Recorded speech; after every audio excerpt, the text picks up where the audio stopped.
안녕하세요. 조용한 부자의 비밀입니다. 부자가 되고 싶다는 말은 누구나 합니다. 그런데 부자가 가진 사고방식을 실천하라는 말이 나오면 대부분의 사람은 즉시 뒤로 물러섭니다. 부를 원하지만 그 부를 만든 사고체계는 불편하고 낯설기 때문입니다. 오늘은 바로 이 지점, 부자가 되고 싶어 하면서도 부자의 사고방식을 거부하는 현대인의 착각을 깊게 들여다보겠습니다. 대부분의 사람들은 이렇게 말합니다. 저도 돈 많이 벌고 싶어요. 그러나 실제로 돈을 번 사람들이 어떤 기준으로 움직였는지, 어떤 루틴을 만들어 살았는지, 무엇을 우선순위로 두었는지를 이야기하면 반응이 달라집니다. 그 정도까지 해야 하나요? 그건 좀 과한 것 같아요. 머릿속에서는 부를 원하지만 현실에서는 부자가 되기 위한 사고와 행동을 부담이라고 느끼는 것입니다. 우리가 평생 동안 익혀온 사고방식은 대부분 노동 중심입니다. 시간을 오래 쓰면 결과가 나오고 몸을 많이 쓰면 보상이 따라오며 열심히 했다는 사실 자체가 성과라고 믿어왔습니다. 그러나 부자의 사고방식은 정반대입니다. 중요한 건 얼마나 열심히 했느냐가 아니라 얼마나 가치 있는 시스템을 만들었느냐입니다. 얼마나 피곤했느냐가 아니라 얼마나 효율적으로 시간을 배치했느냐입니다. 시간이 수입을 결정하는 구조를 벗어나지 못하는 한 아무리 몸부림을 쳐도 부의 문 앞에는 도달하지 못합니다. 사람들은 열심히 사는 것과 잘 사는 것을 같은 것으로 착각합니다. 하지만 부자는 열심히보다 구조를 먼저 생각합니다. 자신이 하는 행동이 어떤 결과를 만드는지, 이 흐름이 반복될 때 어떤 파급 효과가 생기는지 고민합니다. 반면 대부분의 사람들은 오늘 하루를 버티고, 이번 달을 버티고, 나중에는 그 버티는 삶이 일상이 되면서 나는 원래 이런 사람이라고 생각하게 됩니다. 이때 가장 무서운 것은 가난이 아니라 가난을 고착시키는 사고의 패턴입니다. 부자의 사고방식이 어렵다고 느껴지는 이유는 그것이 먼저 나의 감정을 설득해야 하는 방식이기 때문입니다.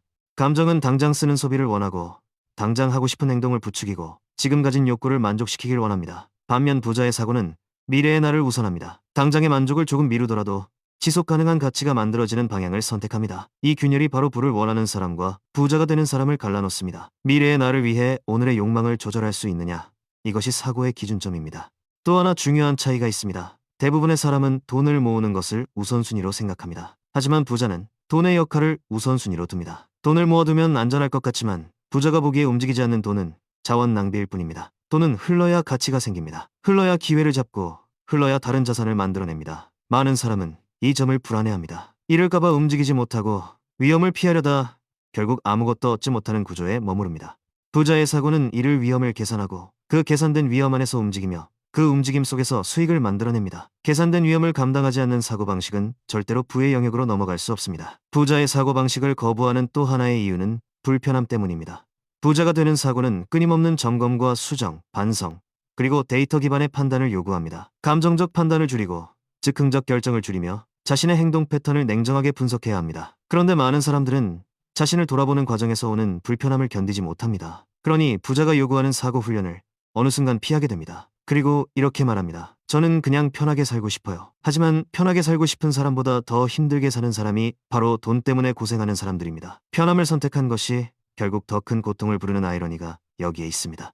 사람들은 종종 부자의 사고방식은 특별한 사람만 가지는 것이라고 생각합니다. 그러나 실제로 부자의 사고는 특별함이 아니라 단순함입니다. 단지 그 단순함을 꾸준히 유지하는 사람이 거의 없기 때문에 특별해 보일 뿐입니다. 예를 들어 부자는 소비를 결정할 때 질문을 단 하나만 던집니다. 이 소비는 미래의 가치를 높이는가? 아니면 지금의 욕구만 채우는가? 대부분의 사람들은 이 질문을 던지는 순간을 귀찮아합니다. 그래서 사고의 간격 없이 소비가 이루어지고 통장은 그대로이며 후회만 반복됩니다. 부자는 돈을 중심에 두고 사는 것이 아니라 돈이 만들어내는 구조를 중심에 둡니다. 스스로에게 이렇게 말합니다. 이 행동은 내 자산을 키우는가? 이 습관은 내 시간을 확장하는가? 이 선택은 내 몸값을 올리는가? 반면 대부분의 사람은 생활 속 선택을 감정으로 결정합니다. 기분 좋으면 산다. 기분 나쁘면 쓴다. 스트레스 받으면 지출한다. 그러나 감정 기반 소비와 선택은 부의 구조와 완전히 반대 방향입니다. 감정대로 살면 순간은 편하지만 미래는 항상 무거워집니다. 결국 핵심은 이 한 문장으로 요약됩니다. 부자가 되고 싶은가?